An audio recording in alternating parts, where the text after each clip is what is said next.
কাঁচা আম দিয়ে আমগুড়ের রেসিপিটা খেতে সকলেরই ভালো লাগে, তাই আজকে আমগুড়টা বানিয়ে নিলাম। আমগুড় বানানোর জন্য কাঁচা আমের আমগুড় বানানোর রেসিপির জন্য আমি একটা থালায় কিছু আম কেটে নিয়েছি আর একটা বাটিতে আখের পাটালি গুড় নিয়ে নিয়েছি। এটা 12 মাসি গাছের আম, তাই এখন বাজারে পাওয়া যায়, তাই আম নিয়ে এসে কিছু পরিমাণ আম কেটে নিয়েছি। আম করে ভাজা মশলা না দিলে ভালো লাগে না, তাই ভাজা মশলাটা ভাজার জন্য আমি গ্যাসে কড়াই বসিয়ে দিয়েছি আর গোটা জিরে নিয়েছি কিছুটা। কড়াইয়ে গোটা জিরে দিয়ে দিলাম আর দেব জোয়ান।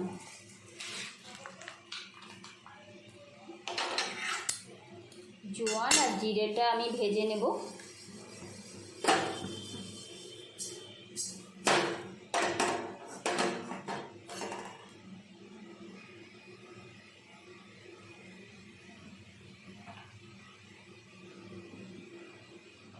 জোয়ান আর জিরেটা আমার ভাজা হয়ে গেছে, এবার এইগুলো আমি গুঁড়ো করে নেব। আর জিরেটা গুঁড়ো করার জন্য আমি রুটি ভাজার চাকটা নিয়ে নিয়েছি, ওর মধ্যে জোয়ান আর জিরেটা ঢেলে দিলাম। এবার ওটা চাকটা বেলনা দিয়ে গুঁড়ো করে নেব। আমের আচার করার জন্য কড়াইয়ে কিছুটা সর্ষের তেল দিয়ে দিয়েছি, এবার একটা শুকনো লঙ্কা দিয়ে দিলাম আর কিছুটা 5 ফোড়ন দিয়ে দিচ্ছি। তারপর কড়াইতে আমগুলো ছেড়ে দিলাম। আমগুলো ছেড়ে দেওয়ার পর একটু কিছু পরিমাণ লবণ দিয়ে দিলাম আর হলুদ দিয়ে দিলাম। এবার আমগুলোকে একটু ভাজা করে নিয়ে নুন হলুদ দিয়ে একটু নাড়িয়ে নিয়ে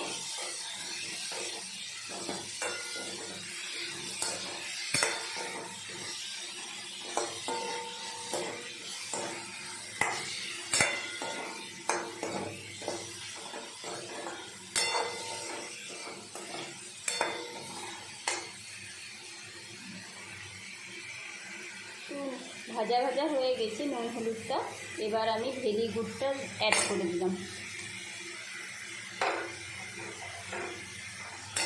ভেলি গুড়টা দিয়ে দেওয়ার পর গুড় থেকে জল বেরোতে লাগবে, তাতেই আমগুলো সিদ্ধ হয়ে যাবে।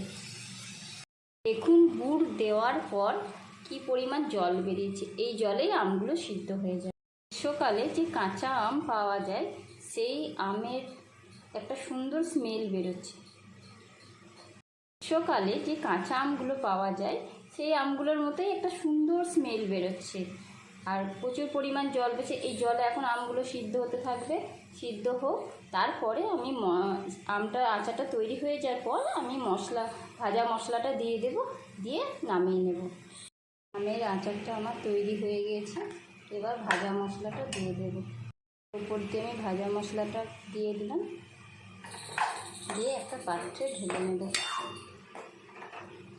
আমের আচারটা কালো হয়েছে, তার কারণ এটা গুড় দিয়ে তৈরি করা হয়েছে, তো ওই জন্য কালো হয়েছে। চিনি দিয়ে করলে রঙটা হলদে টাইপের হতো।